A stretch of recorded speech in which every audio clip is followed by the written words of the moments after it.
Eu acho que a coisa mais linda da semana foi esse acordo entre o Brasil e o Paraguai para combater o narcotráfico.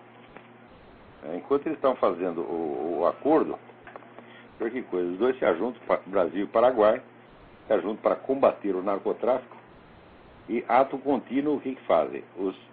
A Polícia Federal Brasileira e a Marinha do Paraguai trocam tiros.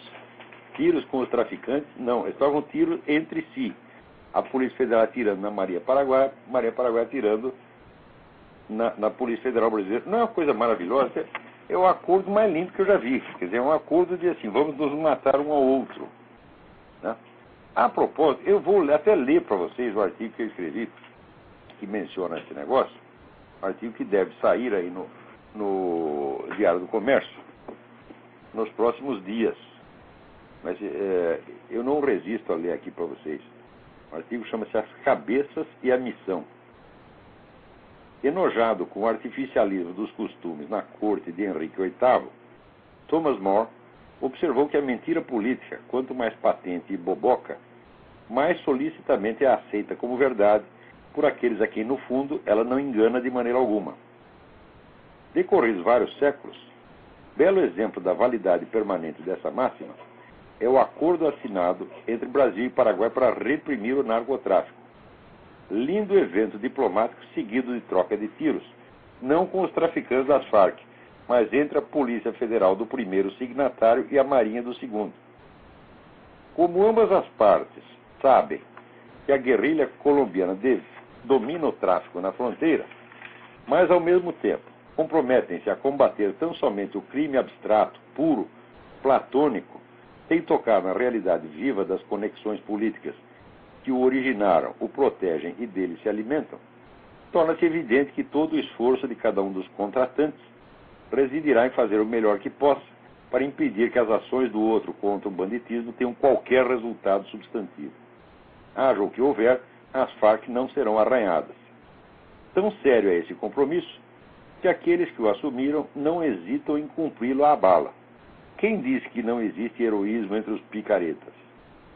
Eis aí, pela bilionésima vez, o sinal de que, na leitura dos tratados internacionais e declarações políticas em geral, o estudante não deve excluir a possibilidade de que signifiquem precisamente o contrário do que dizem.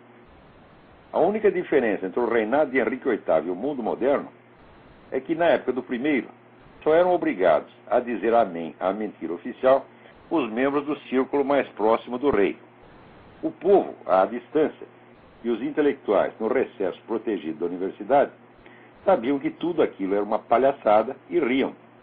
Hoje, com os meios de comunicação de massa e a instrumentalização das universidades como meios de transformação social, o autoengodo obrigatório se impõe a toda a população e os intelectuais em peso são os primeiros a legitimá-lo, cada um sentindo uma angústia, um peso na consciência, toda vez que se recusa a acompanhar seus pares, mesmo por minutos, no exercício de tão honrosa missão. Se você não entra no jogo, é excluído não só da corriola palaciana, como antigamente, mas do seu grupo de amigos, do emprego, da família, do universo. Por isso é que o mundo moderno, se ainda não é o império geral da mentira, anunciado no livro do Apocalipse, pelo menos dá o melhor de si para aproximar-se desse ideal sublime. Vejam o que aconteceu com o Dr. Joseph Zonaben, epidemiologista e um dos criadores da prestigiosa Foundation for AIDS Research. Um belo dia ele recebeu um press release emitido pelo próprio departamento que ele chefiava. A coisa dizia que a AIDS assumira proporções epidêmicas. Já não era um risco limitado à parcela mais vulnerável da comunidade homossexual, mas era um perigo iminente para toda a humanidade.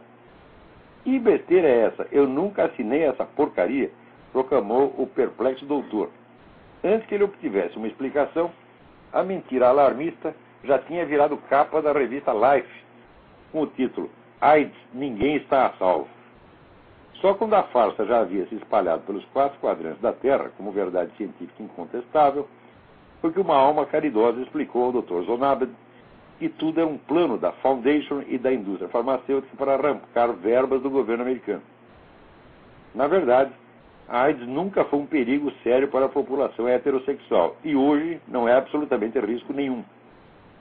Confirma-se assim, linha por linha, a denúncia que em 1993 o jornalista Michael Fumento já apresentou no seu livro The Myth of Heterosexual AIDS, o mito da AIDS heterossexual.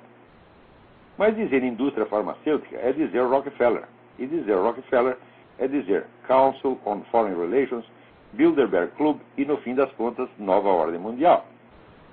As mesmas organizações e entidades que estão por trás do Climate Gate, das campanhas mundiais abortista e gaysista, da nova religião global biônica, da proposta do governo Obama para o controle universal da circulação de capitais, etc, etc. A lista das maravilhas não tem mais fim. Quem vai dar um basta em tudo isso? Ninguém. A imposição da bestialidade organizada vem precedida de programas educativos calculados para desarmar a inteligência humana desde a mais tenra infância contra a força hipnótica das mais tolas mentiras de Polichinelo.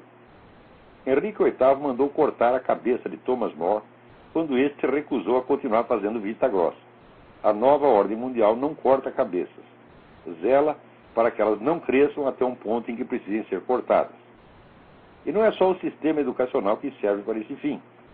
Para vocês fazerem uma ideia da colaboração prestimosa da grande mídia com a microcefalia global planejada, vejam como os medalhões do jornalismo americano responderam ao novo livro do repórter Aaron Klein, The Manchurian President, que investiga, com mais de 800 documentos, as relações íntimas entre Barack Obama e tudo quanto é organização comunista, islamofascista e anti-americana nos Estados Unidos.